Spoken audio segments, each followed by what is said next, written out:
members of the state ESCO of the party, our newly sworn in chairman, and the newly sworn in vice-chairman of our local government councils,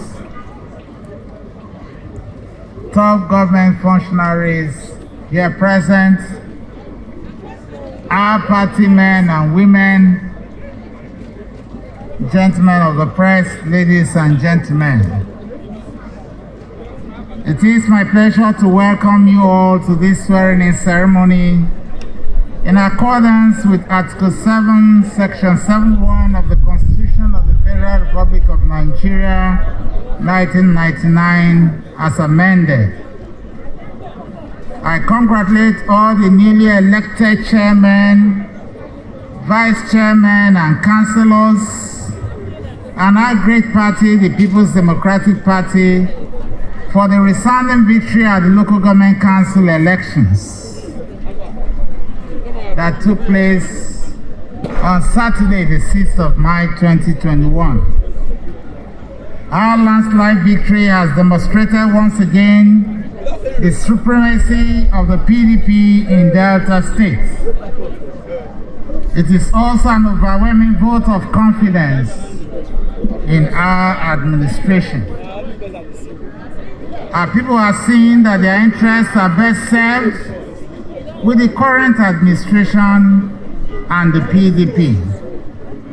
I commend them for their turnout and peaceful conduct at the polls, which was conducted in a free, fair, and credible atmosphere. My commendation also goes to the Delta State Independent Electoral Commission for standing firm and putting all the necessary structures and processes in place for a hitch-free election. Equally deserving of praise and appreciation are the police and other security agencies for their presence and preemptive action to forestall any ugly incident before, during, and after the election on Saturday. As you begin your tenures today, I expect you to hit the ground running. It goes without saying that you are the vehicles through which the government reaches the grassroots, where the majority of our people live.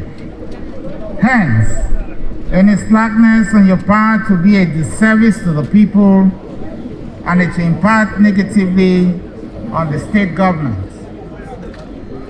For those of you coming in as first-time chairmen, you must work with the consciousness that government is a continuum and build on the foundation laid by your predecessors. It is unhelpful and counterproductive to abandon projects that were started by your predecessors. You can fine-tune, reshape, or improve on them, but don't abandon them. To the returning chairman, I urge you to redouble your efforts. The renewed mandate from your people is an invitation to consolidate on your achievements, raise the bar of governance, and correct the mistakes of the past. Two things should be uppermost in your agenda: peace and security, and the prosperity of our people. These, as you know, have been the fulcrum of my administration's policies and programs since inception in 2015.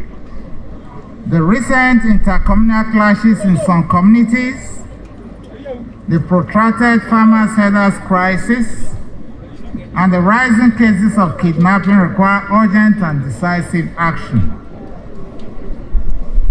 As leaders closest to the grassroots, our chairmen and vice-chairmen must work closely with the traditional institutions, grassroots organizations, youth groups, vigilante groups, and official security channels to ensure peace and security in our communities. You must channel your resources and energies to make this a reality Because, as I've always said, there can be no redevelopment without peace. Needless for me to say that you cannot achieve this if you are a visiting chairman that comes and goes.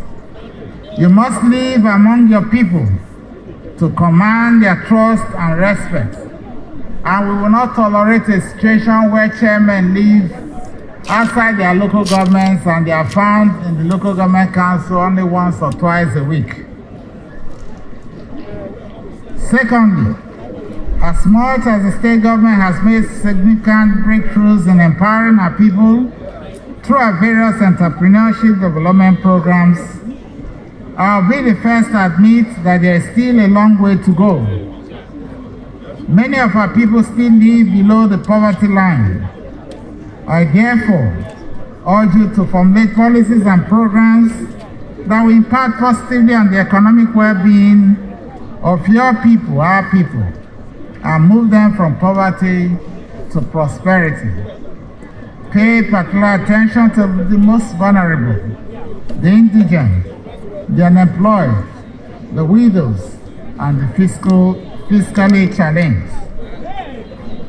It is a fact of governance that needs will always exceed available resources. Hence, it is incumbent on you to be resourceful and come up with creative ways to show up your internal revenue without further burdening the people. It is not an easy task, but one you must embrace and execute. Finally, it is important that you work as a team. Ensure that you include your vice-chairmen, other members of the executive and the legislative arm in the decision-making process. Things work better and faster when there is cooperation, unity, and oneness of purpose. These are the minimums expected of you. We also expect that our chairmen and vice-chairmen must cooperate and work in partnership with the party at the local government council level and at the ward levels to ensure that they continue to strengthen our party for today and also for the future. It is on this note that I wish you all a very peaceful and successful tenure of office, and to once again congratulate you for your resounding victory at the polls. I thank all our party leaders. I thank all Deltans, the traditional institution, and all other opinion leaders, our women, our youths, for all that they've been doing to keep Delta State as peaceful as we can. As a state government, we'll continue to do the best that we will do, and we believe that our best will surely be good enough. We'll stay focused on the projects and programs that we have promised. I want to reassure our people that by the special grace of God, at the end of our tenure, we will be able to stand tall and speak to Deltans that we have come, we have done our bit, and that Deltans will be proud of what we have been able to offer them.